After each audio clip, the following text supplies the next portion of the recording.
Online trading വഴി പണം തട്ടിയ കർണാടക സ്വദേശി അറസ്റ്റിൽ. കർണാടക സ്വദേശിയായ പ്രകാശ് ഇരപ്പയെയാണ് തുമ്പ പോലീസ് അറസ്റ്റ് ചെയ്തത്.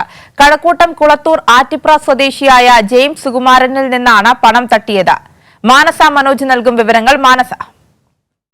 ആര്യ, ഓൺലൈൻ ട്രേഡിംഗ് വഴിയാണ് പണം തട്ടിയ കർണാടക സ്വദേശി അറസ്റ്റിലായിരിക്കുന്നത്. ഇയാളുടെ പേരിൽ 9,40,000 രൂപയാണ് ഇയാൾ തട്ടിയെടുത്തതെന്നാണ് കേസിൽ പറയുന്നത്. ഒപ്പം തന്നെ കർണാടക സ്വദേശിയായ പ്രകാശ് ഇരപ്പയെയാണ് തുമ്പ പോലീസ് അറസ്റ്റ് ചെയ്തിരിക്കുന്നത്.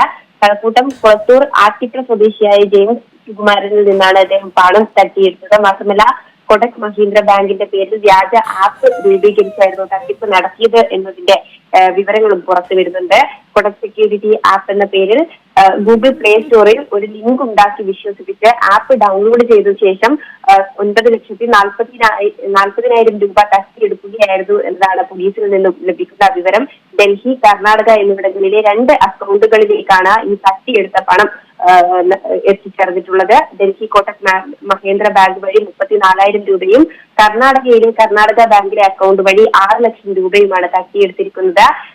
ഇന്ത്യയിൽ തന്നെ പല സ്ഥലങ്ങളിലും സമാന കേസുകളിൽ പ്രതിയാണ് പ്രകാശ് ഇരപ്പ എന്ന വിവരവും പുറത്തു വരുന്നുണ്ട്. അതുകൊണ്ട് തന്നെ ഇയാളുടെ അറസ്റ്റ് രേഖപ്പെടുത്തിയിട്ടുണ്ട്.